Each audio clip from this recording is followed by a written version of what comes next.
All right, we're on the air now. All right, very good. So today is Monday, October 25th, 2021. This is podcast. What are we on, 9 now? Yeah, we are on 9. Wow, time flies when you're having fun. Hey. We're brought to you by Mountaintop Media, and we're starting to iron out the kinks on our podcast here. I think it's getting better. We're getting better content.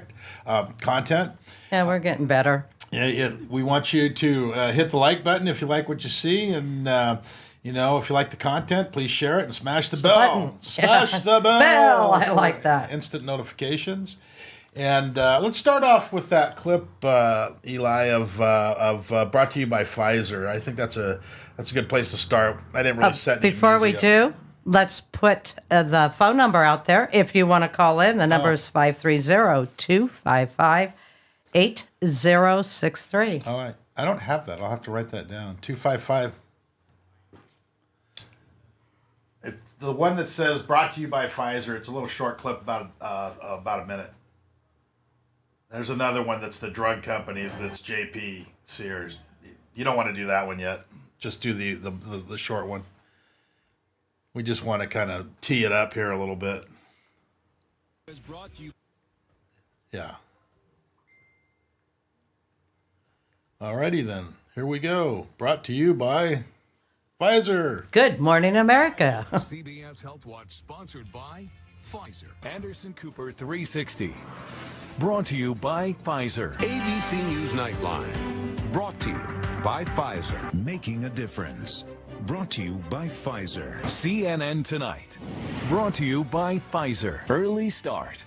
Brought to you by Pfizer. Friday night on Aaron Burnett Out Front. Brought to you by Pfizer. This Week with George Stephanopoulos is brought to you by Pfizer. This weather report brought to you by Pfizer. Today's countdown to the royal wedding is brought to you by Pfizer. And now a CBS Sports Update brought to you by Pfizer. Meet the Press Data Download brought to you by Pfizer. This portion of CBS This Morning sponsored by Pfizer. On how to find the hidden sugars in the American family diet. Sponsored by Pfizer. Wow. No conflict of interest there, huh? Gee, Crazy. Where are we getting all of our information from? Take the vax, get the jab. Unbelievable. Yeah, we'll get a little more into that later.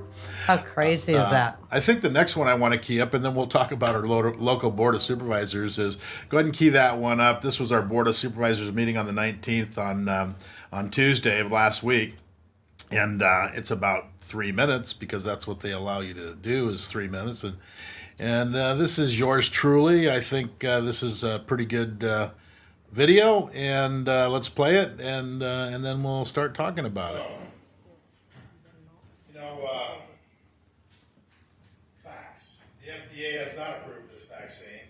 Big Pharma is making billions. Another There's no liability under the emergency usage authorization act. We know that natural immunity is better than the vaccine. How come the highest vaccine rated countries have the most COVID cases? How come that the lowest one, India, is already declared COVID over? With that said, do we all agree that the governor's mandate or emergency declaration is law and current? All right? So, and we agree that under that, Section 8558 is part of that law, saying what an emergency is. Right? Do we all agree with that, Council? No? So, we also talk a lot about jurisdiction here today. We can't do anything. We can't end the emergency. Well, this is out of the governor's declaration. This is Section 7 and 8. The 30-day time period in which, in Health and Safety Code section, I'm not going to say the section, within a local governing authority must renew a local health emergency, is hereby waived for the duration of the statewide emergency. Any such local health emergency will remain in effect until each local governing authority terminates it, respective local health emergency. That tells me that you guys have the power to terminate this emergency anytime you choose. And it doesn't follow Section 8558B, which says that the services have to be overwhelmed to be an emergency, and the governor's not even following his own mandates. Okay? Section 8.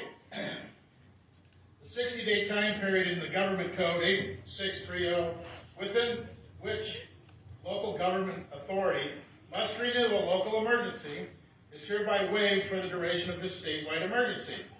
Any local emergency proclaimed will remain in effect until each local governing authority terminates its respective local emergency. You guys have the power to terminate this emergency anytime you want. Your council either doesn't know what he's talking about, hasn't read the thing. Have you guys read this? Maybe you need to read it again. Because you guys can stop this anytime you want with a vote on the board. It's up to you. You do have the power. This jurisdictional crap and the money is exactly that. Bullshit.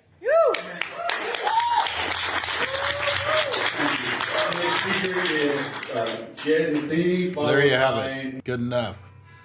Oh, shoot. I think that's probably our guy. Well, I told him to text me. Anyway, we got that. He might be outside. He might be outside. I don't know. Maybe someone can go look. But, yeah, maybe go take a look and see what we got going here. And so, anyway, the reason that's important is that, this whole reason that there's a recall going on locally is that Leonard Modi, for one, and the other two, Rickards and Chimente, they seem to keep forming this voting bloc against everybody else's wishes, including the public's. And so this recall did go through, and Modi got recalled, and there will be an election. And I want to talk about the response here from Mr. Modi. It says here, I took an oath as a Reading police officer 44 years ago, swearing faithfully to serve my community, to protect and defend the Constitution. This guy is so disingenuous. He has never once talked about the Constitution. He has never once cited the Constitution. He has never once protected the Constitution in his capacity as a supervisor since I've been going there, and I've been going there for a long time. So the real deal is that this guy's disingenuous. He's a liar, and that's why he's being recalled, and he was the number one target. But when we go down to the bottom, you can read the whole thing if you want. It talks about what a great guy he is to himself. And, and he's talking about, I have work to move our county forward. Yeah, it's all about the money. If you went back there's 3 clips that I want to try to put together. The first clip is, we yell out in the crowd, hey, it's all about the money. And he comes back with, no, it's not about the money. Then when in the afternoon after the recess, they come back and then Chimente asks, how much money is on the table if we stop this emergency? Oh, $42 million comes back from the council. It's not really about the money then, is it? I mean, we're kind of concerned with the $42 million. And then they talk about jurisdictional issues. Oh, we can't do anything. It's out of our jurisdiction. We have to follow the state mandates no matter what. But if you go back to those code sections that I cited, you'll see that these guys can end this emergency anytime they want. They have not overwhelmed services, which is the section, right. The California code section is 8558B if you want to look it up. You can Google Governor Newsom's declared emergency and go down to 7 and 8, and it tells you they have the power to end the emergency. What they're doing is they're setting this emergency up so that it does overwhelm services. Because what happens if you mandate that everybody in the health industry gets a shot and then about half of them quit? Now we got a little bit of a spike going on here because their vaccine is going wild, and I think they're the ones that are spreading this thing, in my opinion, because the more the vaccine, if you look at the data, the more that the vaccine is used, the higher the case amounts wherever you're at. Right. You go to India, it's not so much. So they didn't use any vaccines at all and went with the ivermectin, and they have no caseload at all. It's gone. And so the point being is that if we are starting to see a spike for whatever reason in the caseload, then you then mandate that people have to get the shot whether they like it or not, and half of the force in the hospitals, quit or say they're not going to get it, is it a lot easier to overwhelm the services? Yeah. So even if we aren't getting the services overwhelmed, the way they're going is you're going to get the services overwhelmed across the board because this is a nationwide mandate. So going back to Leonard Modi, and then we'll introduce our guest, Matt, who came in just a little bit late, so we weren't sure. I did see your message coming in, but I was right in the middle of it. All good. But so I want to read the bottom of this from him.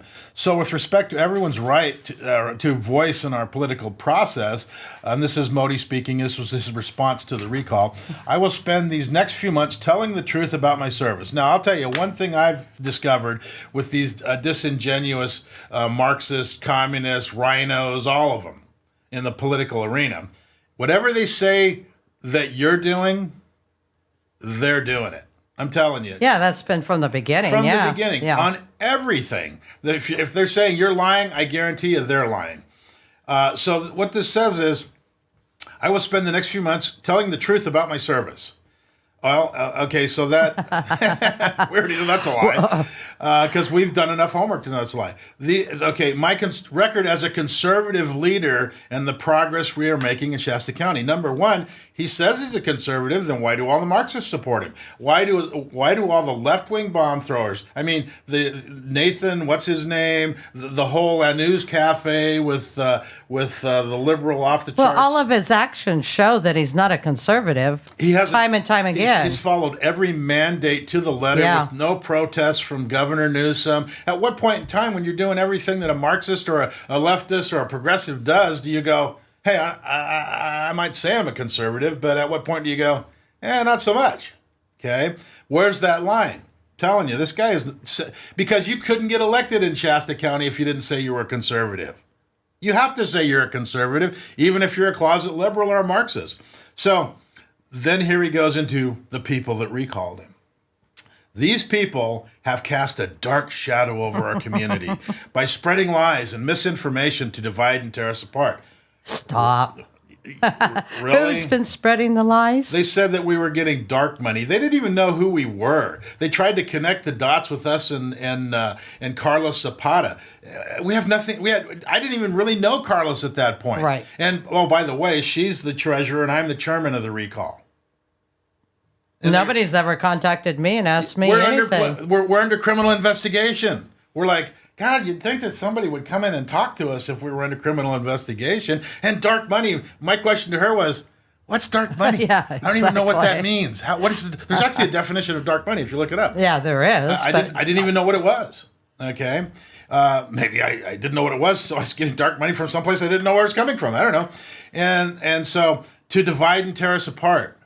No, that's really, what we said is we were going to recall these guys based on a course correction, their past records, following the mandates, locking us out of the chambers, not having their meetings, not standing up to their oaths. Yeah, one of the things that they did, and I'm filling Matt in kind of as we go a little bit here, that he might not be aware of is, so they closed all the chamber doors. We couldn't get in. And took the seats out. They took the seats out. So when they let us in, there was no place to sit down.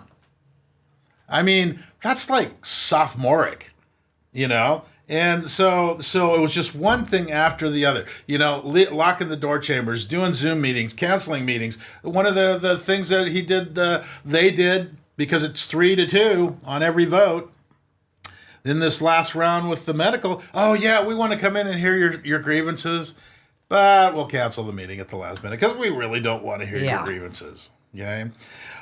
So spreading lies, disinformation, and tearing us apart. Let's see. Everybody's got to get vaxxed. If you don't wear your mask, you're a second-class citizen. We don't care about sovereign immunity, all of that stuff. You do as we tell you, and that's it. The next one.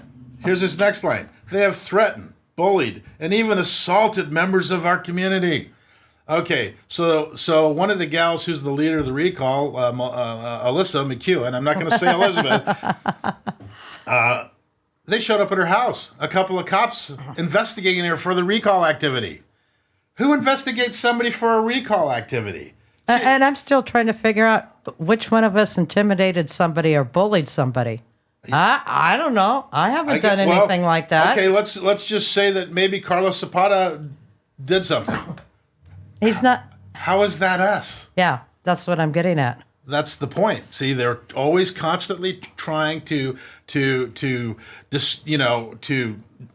associate something that is bad so that they can discredit us. That's what they've done since the beginning. So when I read this letter, it's just makes me so angry that I can't even tell you. Well, and also, the recall is our right. That is part of our process if we're not happy with something. It's not like we dream this out of nowhere. So they did this. This is our constitutional right. We're supposed to do this. We're doing it legally. No? Yeah. Okay, so the last part of that, and then we'll move on and talk to Matt here. The last part of that was the wraparound smear. They get up out on the front steps of the courthouse and they say, these guys are getting dark money. They're under investigation for criminal activity, blah, blah, blah, blah, blah, blah, blah. And then Mike Mangas, that's my new name, and for him is Mangas, is he records all this and that runs it to the newspaper and to the local Marxist and news cafe. And they say that, look, they're all under criminal investigations. And then the board comes back and points to the paper and says, see, they're under criminal investigation. Yeah. Wait a minute. Because you said we were?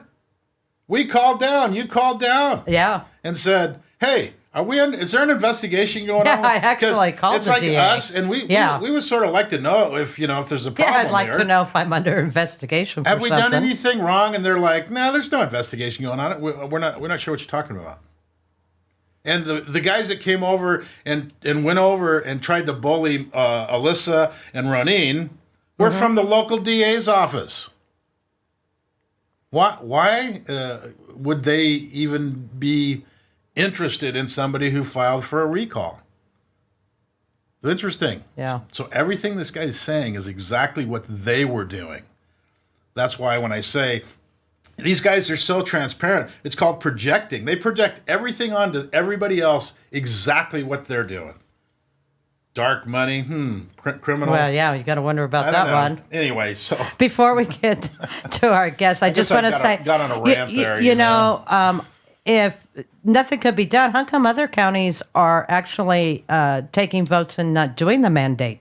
You got a lot of counties in California that is standing up against the governor and saying, no, we're not going to comply with this. They could all opt out of this emergency if they wanted to, if there wasn't so many strings with the money. If they had the balls to do it. At least they could make a stand and say that we will not enforce these mandates in our county. Right. That would be at the very least, even if they don't have any lawful way, but they do have a way to in the emergency, and by the definition of what an emergency is, we don't even qualify. No services are overwhelmed.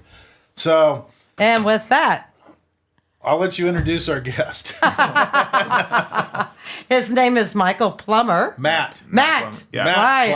I'm sorry. No, I'm the one. That's okay. I don't know why I get Michael stuck in my head, but okay. I was called Mark the other day. So well, there you have it. The M words. Yeah, goes together. Just kind of like Elizabeth and Alyssa. I don't know. At least I didn't say. I didn't say. He's not my best friend. He's not my best friend. Yeah.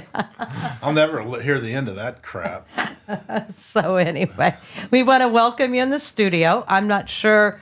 You want to tell us a little bit about yourself and what you got going on, and then we'll just take it from there. Yeah, absolutely. Thanks for having me on. And I'm want to talk to you all about something that I think is an opportunity in the midst of, what is a pretty divisive time in our county, in our state, and in our nation to talk about something that could unite us, which is, a ballot measure around school choice that would allow parents to have a voice in where public funding for education goes and to follow students to the school of their choice. And so we are kicking off the effort. It's been in the works for 2.5 years and now has reached the point of getting approval from the Secretary of State and the title and a summary, which means that we are aiming to have it on the ballot in November 2022, so next November, that you'll be able to vote that that would say yes or no. Do I want to allow public dollars to follow the student? And so we're in the process of trying to get that on the ballot and get 1 million signatures statewide in order to make that a reality and put that up for vote for people, because there's a lot of support for it based on what we've seen from the polls. Right. So the money would actually follow the child, not just go to the county, so to speak, or the school district. Right. And there's 3 scenarios in which it would affect. If you're going to public school and you continue to go to public school or a charter school, everything stays the same. But if you decide to go to a private school, the funds could flow to that private school. And so those paying, whatever amount they'll get a certain portion of that. And now it's $14,000 per kid per year. If you're participating in an independent study program that's connected to a school, so for example, my girls go to Reading School of the Arts and they have an independent study program, then you can use a portion of that, or depending on how big the expenses are, a portion of that to pay for educationally approved expenses. If you are in a homeschool program where you have just a private school affidavit and you're homeschooling in your home and you're not connected to another institution, then you can't use the money, but you get to accrue it in an educational savings account so that can, amount to $150,000, $200,000 over the course of, and that money's K coming through 12 from the county or the state? From the state, yeah. This is all what's known as Proposition 98. So Proposition 98 was a ballot measure a number of years ago that basically said that 38% of the state's revenue must go to education. Okay. And so those dollars, it's splitting those across all the school-aged children, K through 12, and then giving them that amount. Who drafted the legislation? Or is it drafted, I guess, is the question. Yeah, it's drafted in what's known as the Educational Freedom Act, and Michael Alexander is the head of the California School Choice Foundation, which has been the driver behind this effort. There's a number of folks involved, including Dale Broom is another key funder of it, and he's head of the chairs, and then Todd Madison. So there's a handful of folks. The headquarters of this effort is based down in Southern California in Pasadena, but we have county chairs kind of across the whole state and building each week. Okay. So when you say goes like into a savings account, when or how can a person use it?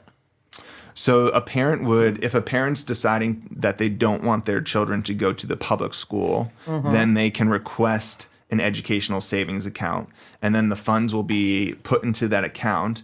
And then say they go to a private school, they would notify the account basically managers and say, hey, my child's going to the school. The school would notify them as well, so that there's both points of connection, and then the funds would flow to the school for that student. I wonder if they were homeschooled but not connected to anything, how would they have access to it? So they're not allowed to use the funds right in that moment, but they would save them, and then they could use them up until the point that the child is 30 years old for any type of post-secondary or vocational school, trade school, those types of things. Oh, okay. So they can't release the funds until they're connected to a educational institution that they are getting some type of service from. Boy, I would have loved that when I was homeschooling when my youngest was little. Absolutely. Yeah, it would have come in handy later on because we weren't tied. I wasn't tied to any school. But then after he was old enough to go to college or something, or trade school or something, that would have came in pretty handy. I've got the website pulled up here, CaliforniaSchoolChoice.org. If I'll tell you what, if they want to get more conservatives on board with this, the tagline there I would change dramatically just because of the connotations. It says school choice is the greatest social justice issue of our time, and I'll tell you what, social justice is puts a bad taste in a lot of conservatives' mouth, just so you know. But I haven't had time to research it, so I'm not going to prejudge it by that. Other than, social justice has a lot of... It's a loaded term. It is a very loaded term. I think the heart behind that is that, right now there is school choice for those who have the funds to pay for private school and move their kids out. And that's what we've seen. We've seen, last year there was a mass exodus from the public school system. I think it's around 180,000. I think you're going to see even more, especially as these mandates go on. So. I would expect so too. Yeah. And so right now we have a system where the wealthy are able to move their kids out of public school if they choose for whatever reason, whether quality or because they don't agree with the curriculum or it's not safe. Currently, we're California is last in the nation in safety of public school system. Oh, I totally believe it. I mean, we've pulled That's ours scary. out for several different reasons. One, we don't like the curriculum. The other thing is the critical CRT. I mean, that's just that is the worst thing I've ever seen based on, the reports, and I haven't read it exactly, so I don't know, but when you just start telling white kids that they're inferior simply because they're white, I mean, that seems to be the gist of the critical race theory. That in itself, I think, is pulling a lot of the kids out of and the the school. sex education piece. That I too. have a real issue with the and I don't have any kids in California's school system. My grandkids are in Colorado and Missouri, but the problem is anything California does, they adopt almost immediately, and they already have the CRT. They have the sexual education federal piece. too. See, that's coming down Yeah, from on and- high. Yeah. And what you hear is just frightening. It's frightening. Well, we should get the federal government out of this. Right. We didn't even have a board of education or the Department of Education. And what was it, 67, 68? I have to look it up. They didn't have any control over the schools with the money, period, before. And it was the parents and the state, at least the state and the representatives were closer to the parents. Now they just hand it down from on high, like Common Core. What a joke. I mean, I've gone through the my kids' homework. It's like this reminds me of when I was learning how to do taxes. Okay, so this is Common Core. This is an anecdotal. How do you say that? Anecdotal. Thank you. Yeah. Story about as it would relate. Okay, so me and my buddy were taking these courses. I don't remember exactly what the class was on, but it was a tax course, and from one of the premier tax teachers in the state. California Enrolled Agent Society. And so we were sitting there and we were studying, we're by the side, and my friend is drawing little aliens because they're talking about, what you do with alien tax returns, and he's drawing little aliens with antennas and stuff, We're watching this thing, and they went through this big, huge calculation. Oh, XYZ to the third power times 10, boom, boom, boom, and there's your number. Well, we looked at that, and after two equations, it was 10% every single time. So these guys would write a number, and we would have the answer before they even did the calculation, because they're like, what are you guys, geniuses? No, it's 10%. Why would I go through this big, huge And that's Common Core in a nutshell. Instead of teaching people how to solve problems quickly and efficiently, they're more interested in the calculation of the problem, even if the answer doesn't change. So is it right? I was going to say, it doesn't even have to be right. That's what I'm saying. Yeah. So now it's okay to understand equations on how they flow. I'm not saying that's a bad thing, as much as I'm saying that under Common Core, they're more worried about the equation, whether they get the right answer or not. That's a problem. Well, we know that there's a problem in terms of the quality of the education. I mean, back in the 50s and 60s, California was basically top in the nation in now like education. 49th. I keep wondering who's 50. I mean, it fluctuates depending on what you're looking at, but anywhere from 38 to in the 40s. Right. But yeah, and it's been obviously a long journey since then, and there's been a number of causes for that we could attribute it to. But the reality is, either way, we need to get back to, we should be leading the nation on educational quality, and we believe that creating an environment, which I think you two would agree with, where there's some competition, there's incentives to deliver a quality service to our kids, right, that will improve education. And in fact, that's what we've seen in places where these programs have been implemented, that not only do kids who opt into the school choice program benefit, but also kids in the public school system also benefit, that public schools actually improve the quality of the education. Where are the teachers unions on this? Have you gotten any input from them? We haven't, but I think the answer would be quite clear clear that they would be against it. Yeah. Yeah, because I mean, even during this pandemic, they weren't interested in getting the kids back to school.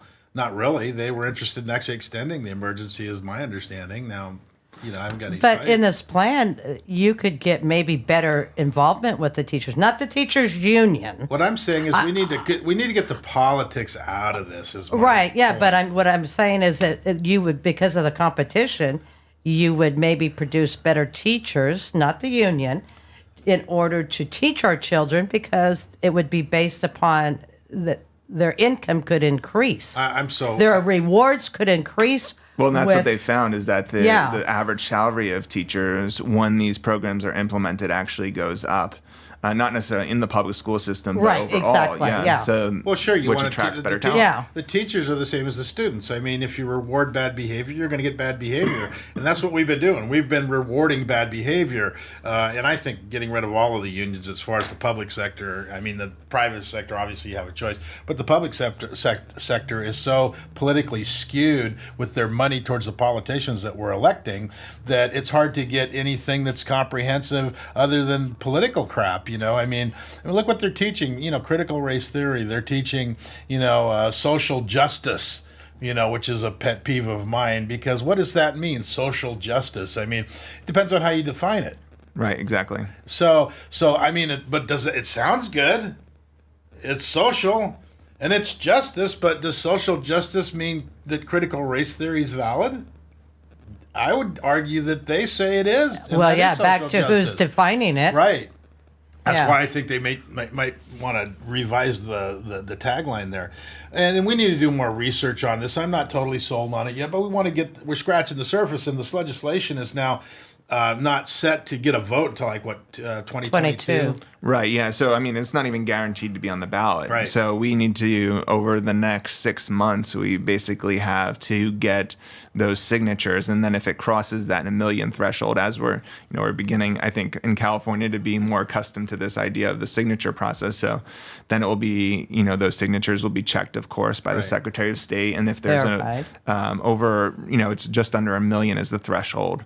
So then that will show up on the ballot. And, what we've seen is that in polling, especially when people are educated about what this is, that a large portion of people across all political affiliations are supportive of it, which I think is encouraging overall to see, that Californians expect that we should be able to do better on education, and believe that giving parents more of an opportunity to have a voice in that, and creating a system where there is, an interest and incentive to do well. There should be you should have school choice. There's no question about it. Yeah. You should be able to put your kids in to a curriculum that you like and feel comfortable with. I mean, that's what we've done, but it's costing us money. I'm paying property taxes, so I'm paying double. Double. I got my kids going to school, and I'll work an extra job. I'll do dishes at night, not to send them to public school at this point. Okay. So it's a hardship on us, there's no question. And if I'm paying property taxes, it's not fair that I should pay those property taxes and have to pay to send them to another school because the other ones are so crappy, or they're going to get mandated or vaxxed, or the whole 9 yards, because there's too much power over these schools from the political arena, whether it's Washington or the state, and California being very left-wing and liberal. We could talk about that too. It used to be a very conservative state, and I'm not sure exactly what happened. I don't trust the voting anymore. That's for sure. Looking at the last election, and just from that perspective, you look at what happened not just in this recall with Governor Newsom, but in the overall election. My common sense, right or wrong, tells me Trump didn't lose, and I'll tell you why. It's just common sense. Is Joe Biden the most popular president in the history of the country? Look around. I mean, he didn't even campaign. He stayed in his basement. Okay, how do you get 10 or 12 million more votes than voters? If you look it up, he's like 10 million over registered voters. Trump got 12 million more than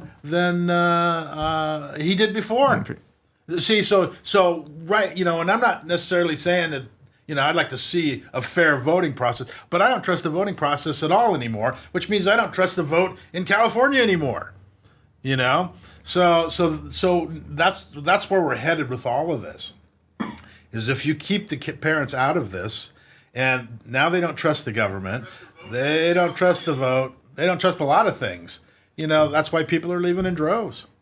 Yeah, I mean that's obviously problematic because even if we feel that even if folks feel that the political process or civic engagement process is not working properly, if they choose to withdraw from it, there's no chance of improving it. Wow. And so, I'm encouraged to see, in a variety of, all different kinds of shapes and forms that people across the state, and I was part of a gubernatorial campaign in the recall election and got to see, around the state, people are getting involved. Right. And that's what, regardless of where you stand, that's what we need is for people to be involved. And that's another benefit of the school choice initiative is that what we see is that when parents have a choice, they actually get more involved in their child's education in the school.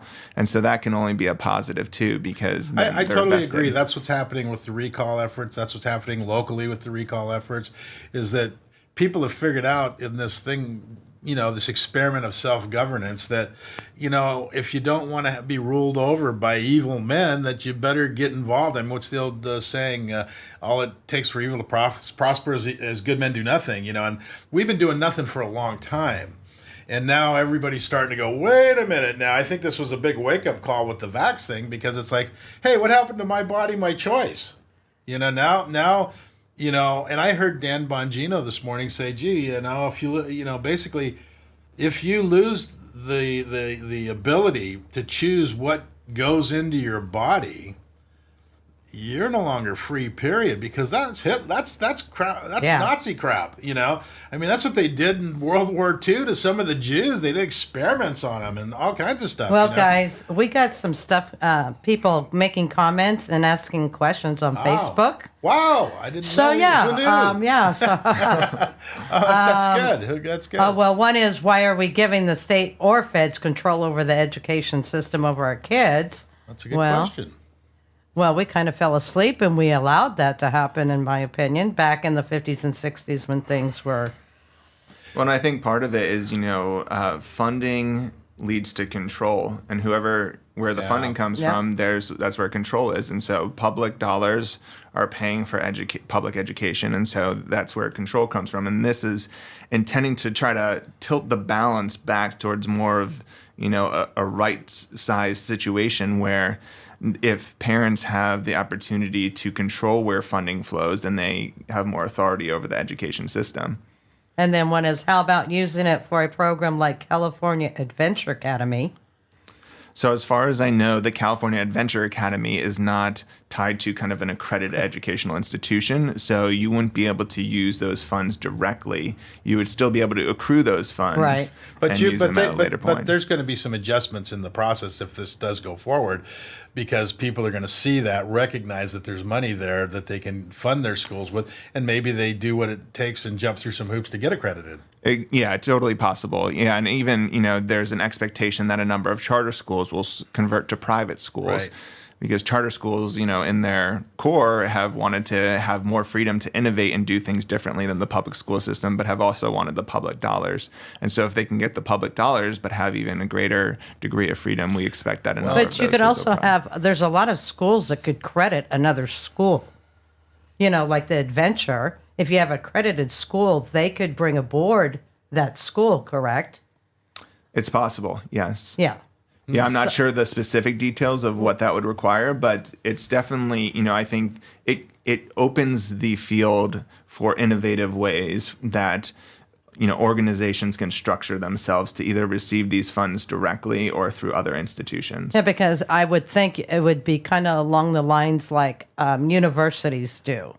You can go to University of Phoenix, for an example, here in California, like online or whatever, you can, they have annex in different states. It's not like you have to go to Arizona necessarily, and they go across state lines. As far as I know, you can be credited from from another state. Do you know that? Right. Yeah. The private school accreditation can be done at like, a national level or outside of the state. They need kind of just that certificate that they're an educational institution.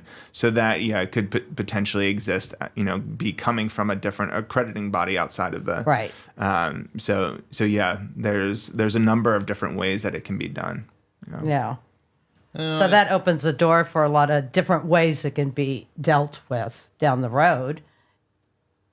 Yeah, I'm reading it right now. I got it pulled up off of their, and it's, I think, a summary. And I think the full text is here. You can go to the CaliforniaSchoolChoice.org and you can look at the text. I'm kind of going through it a little bit. We need, obviously, a little more time to digest everything. So if after somebody looks into it, if they want to sign on the dotted line, so to speak, where would they go on that website? Where would they go? So we are going to begin signing events. So it has to, You like haven't the got other the petitions out yet. So they're being printed kind of as we speak, all right. and so we should be getting them in the mail, this week or early next week, and then like the other kind of ballot measures / recall processes, you have to sign on a physical piece of paper. Yes, it can't be right. done online. So, but what I would encourage people to do now before that happens is go to the website californiaschoolchoice.org/join. Can anybody sign, or do they have to be registered voters? They have to be registered voters. Okay. And like these other, recalls and everything, if you're signing the one in Shasta County, you have to be registered in Shasta County. Okay. So there are, if you're in Tehama County, you can sign one, but it has to be the Tehama County one. So they're done by county, it's not done by by county. state. Yeah, exactly. Okay. So Where are you from? I'm originally from the East Coast, but I've lived in Redding. I was trying to get to the accent because it's Tehama. Tehama, got it. Yeah. So I was figuring like New Jersey, New York, somewhere. Yes, New Jersey. I grew up in New Jersey. Yeah. Okay. A few words still come out a little strange, but yeah, I've got clients in New Jersey. Well, it's an interesting concept, and maybe, I don't know, people need to do their homework, but we do need to get the education away from the federal government and the government, period. I'm completely for that. That's why I'm very interested in this. I'm also very cautious and tentative about anything I haven't read, examined closely, and I don't trust anything anymore. I mean, when I start not trusting the vote, it's like, wow, what's going on, Well, and you have to be careful of the ballot measures because, we had one several years ago that was named something along the lines of like Healthy or Safe Streets and Schools Act. Right. And that was the one that raised the line for misdemeanors to $950 so that, people who commit those crimes are released back on with a, They don't even do anything and so it's like, anymore. okay, be careful of the naming and similarly our group doesn't get to decide on the name. The Secretary of State gives it the name, and as you would probably expect, it wasn't a super I'll tell you what. Here's my theory. flattering name. Here's but my theory. Anything they say it is, it's the opposite. Like social insecurity. You can just go right down the what's the better build back better. You're screwed. Shovel ready. Well, just any kind of an Yeah. act. I mean, I've seen that it's usually almost the opposite of what they say it is. So you gotta look at these things. Yeah, but their titles are, like you say, are so good sometimes, like safe school. well, like if if you don't vote for it, you Well, don't if they- care yeah, about exactly. the children, If they titled it, the Marxist agenda, we're going to burn your kids, education act. So we do have a who would caller. vote? Oh, we have a caller. We Wow. have a caller. We got a caller on the line. I'm not sure who it is yet, but Wow. We're starting. right. See, this is all. We're just getting started. Good morning here, to the so caller. We're polishing this up here a little bit. This is our all first right. caller. Yeah, good morning, caller. Who are you? Do we got a prize? Are you there? Maybe the prize is you get to talk on air. We'll probably know when we hear the voice, but I don't hear a voice. I have a Are you sneaking there? suspicion I know who it is, but You may be totally wrong. I may know. Caller, stand by. We're getting to you. we're getting there. We're working on it. And again, I'm not throwing stones at you at any of this stuff, just as much as I'm examining things. Yeah, you know? no, absolutely. Yeah. I mean, that's the imperative for all voters is that we should take a critical eye to these things and see, does this align and do the research. And does it do what it say? Whoever it is, if they're on the line. Working? It is working now. Yes, it is. Okay, because Mark was talking, and I didn't want to interrupt him. Oh, well, you're on the air, Terry. Oh, I am? Okay, because I couldn't hear on my end. I apologize. There's a big delay in the call here. Oh. Yeah, well, we're working at it. So what you got? Okay, anyway, the question I have is that, we're talking about a ballot measure that goes on the ballot in November of 2022, I think. And then after that, you would have to do an Article 18, California Constitution, Section 3 amendment. So it's two processes. It isn't just one to get this done, because you'd have to amend the California Constitution. You're looking at about 3 or 4 years. That's my first question. My second question is, why in the world are we trusting the state of California with any more of our money? And my third question is, why in the world are we looking at something that is going to be these attorneys and people working on this probably aren't free. You guys must have some sort of fund you're collecting money in. Is that true? So maybe I'll answer the second question. So I guess to answer the last question, there is private dollars from people who are working on it and kind of putting in their own money to make this happen. And they've been involved for 2.5 years working on this. They are, collecting funds, but in my role, my primary role in Shasta County is just collecting signatures. So, eventually, once we get over the signature line, there will be some effort to promote this and increase awareness, at which point there would be, the opportunity to contribute. In terms of giving the state more money, this would not require any additional funds from taxpayers to contribute to this. In fact, we have seen in other states that when these programs are implemented, it actually drives down the cost of education. And so this would be just changing who has authority over where those funds are spent. Yeah, who controls the money? Does the state control the money? This would give the opportunity for the parents to say where that money goes. So that would be the change. Right now, the state says, okay, we give the money to the schools and we can make whatever strings attached to that we want. And parents have limited ability to have any say over where that money goes and what strings are attached to it.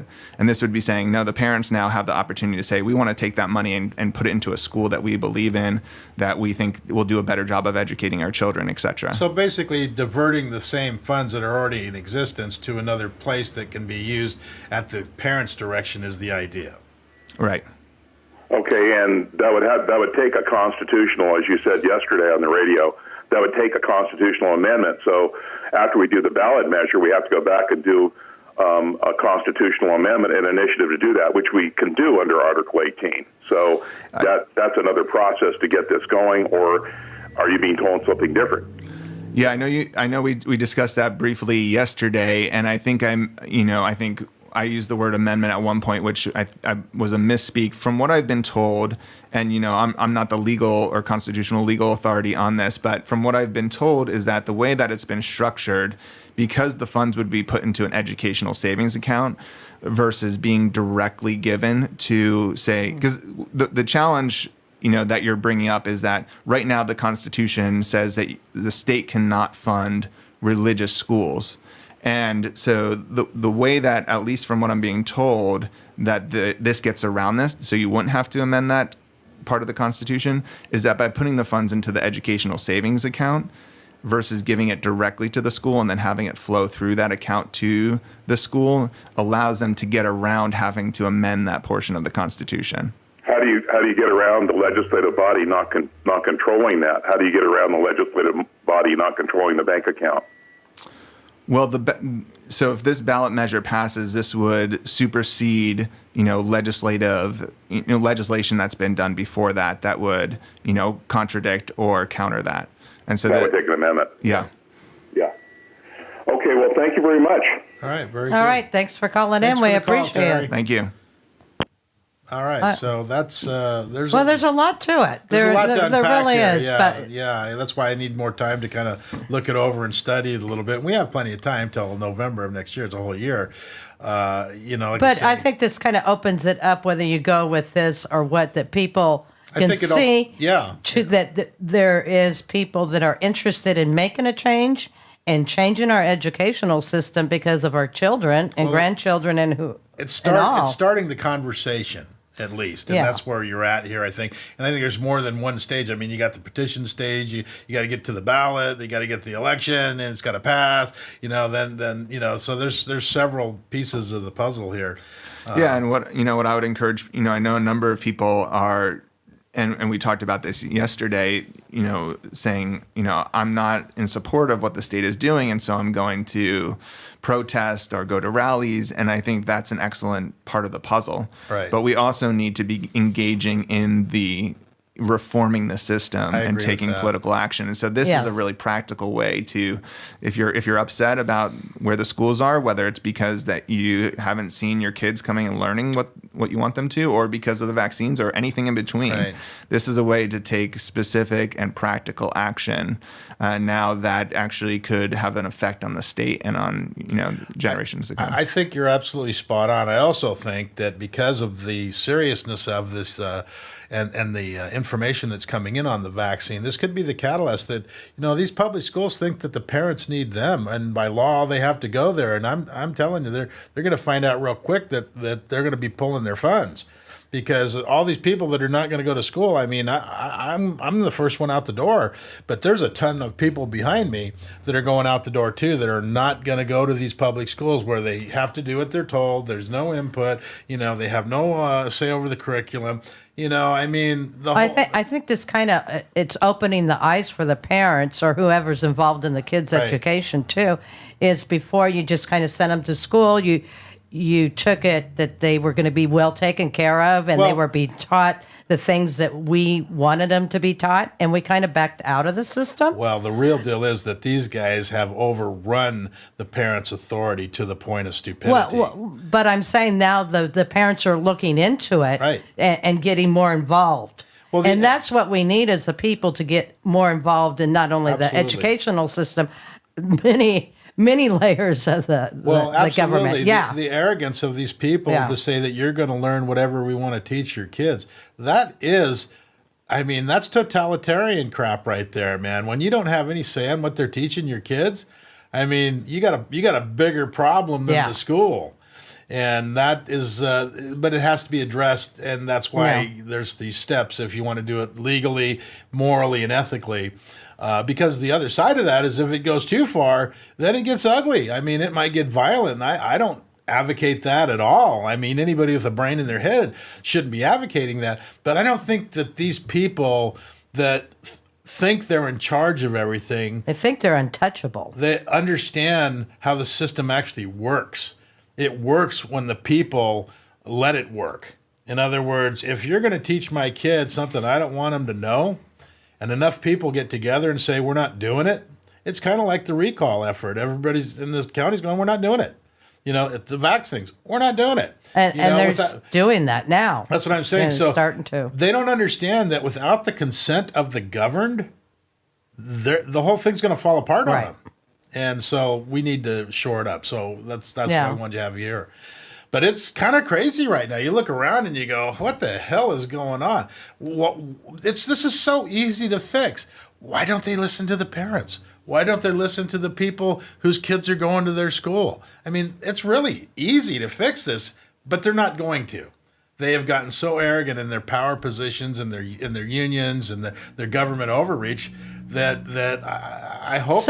So one of my questions would be, with what's going on right now and everybody's pulling their kids out, what happens with the money? Well, you know what I mean? Does it stop getting allocated if there's no kids in the schools? No. Well, some of the funding is tied to attendance, right? And so there are certain, over the course of a school year, they have to report attendance, and that gets linked to a portion of the funding. I don't believe it's all of the funding. So, yeah, if 50% or even 20% were to leave, that could have an impact on the funds that flow to that particular school.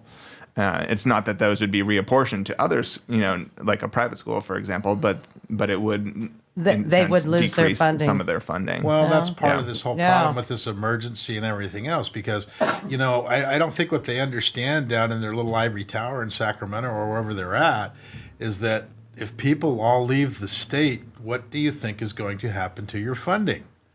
If all the businesses leave the state, what's going to happen to your funding? If all the kids decide, I would rather go to Tennessee or Florida or something, what's going to happen to your funding? And that's, California is in a somewhat perilous fiscal position because, 1% of the population, I believe, and this number might not be exactly right, but is somewhere in the neighborhood of accounting for 40% of the personal income tax revenue. And so, and because California, has capped property taxes with, I think it was Proposition 13, right? Yeah. So they're trying to get rid of that too, by the way. Right. So, yeah. But because of that, most of the state's income comes from personal income taxes. And so if the wealthy leave the state, our state, and at the same time that our government is increasing its expenditures, it's already and its happening. programs. You have Elon Musk. Toyota went out of here, and why would you not move to Nevada or wherever where there's no state income tax at all? Why would you stay here in California? And I know people that are leaving in droves.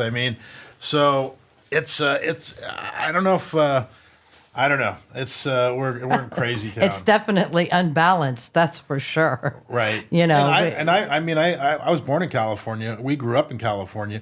California, in my opinion, I used to brag when I was in the service that I'd never leave California. It was the best state in the union. Geographically, everything. We got beaches, we got mountains, places to ski. There's rivers and fishing and cities and San Francisco. Now it's like, I'm for the first time in my life this last couple of years questioning the fact whether I even want to stay here. Yeah, it's really sad. As I was traveling up and down the state during this gubernatorial campaign, we would ask people, like, what do you love about California? And as people listed the same things. People love California. They don't want to have to move to Texas or Tennessee or Florida, but they're feeling forced to, like they have no choice. And that's the sad thing, is because people really want to be here. And, it is a special state and a special part of, what makes this country an amazing place to live. But unfortunately, policies that are driving people out of the state. Yeah, because you can't do anything. You can't enjoy it. And the real deal because of the government and all the overreaches. These are Marxist policies that they're implementing. All you got to do is really simple. I did this early on, like 25, 30 years ago. Pull up the Constitution on one side of the TV, put the Communist Manifesto, 10 platforms, 10 amendments, and then see which one we're following. It's real. You go, hey, how come we're following all this stuff on that side and not this side? And it becomes instantly enlightening because you go, we've been fed a lot of crap. And people disengaged. They got lazy there for a while. Yeah. We were comfortable. Let's all admit it. We were comfortable for a lot of years. Well, the old boiling the frog slowly thing. There's a little bit to that. Yeah, unfortunately. But I think people are starting to wake up more and more. You got the teachers, you got the healthcare workers, and this is going across the board, not just California. I do want to play one last video. Do you have anything else that you want to add? We got about 4 minutes. I got one last video. It's about 3 minutes. So have you got anything to add, contact, anything else that we want to talk about before we get there? Well, yeah, no, I just love to encourage people, if this is something that you're interested in, that you're passionate about, we're seeing a number of people volunteer and say, I want to do something to help my kids, my grandkids, the kids in the community. Right. Go to californiaschoolchoice.org/join, sign up. We need more volunteers. We're going to need people to collect signatures, to attend events. We're going to be visiting private schools, churches, and would love to have you join the team. We have a big team of people that we can tap into as soon as we vetted enough to go, hey, I'm on board with that. And I think that will happen. And maybe we can have you back in the future or somebody else and more information and updates to where it's going, and so people understand the process. I want Eli to pull up that. Thanks for coming in. Calamitous suppression of early CV treatment, Dr. Pierre Corey. Hunters Watchdog, and we want to play the first couple of 3 minutes of that before we're done here to go out on, just because I think that this is all kind of interrelated, what we're talking about. We wouldn't even have a problem with our schools if they were listening to us. This whole vaccine politicized, it seems like we're getting everything politicized. And it's just really sad that, we don't actually, as a free people, it's the guy in the middle right there. Yeah, that guy. Go read more. Yeah, there you go. And then play that. Play it's about 2 minutes, 51 seconds of that. So we should be real close. But, we just need sound. We got sound? No sound. No.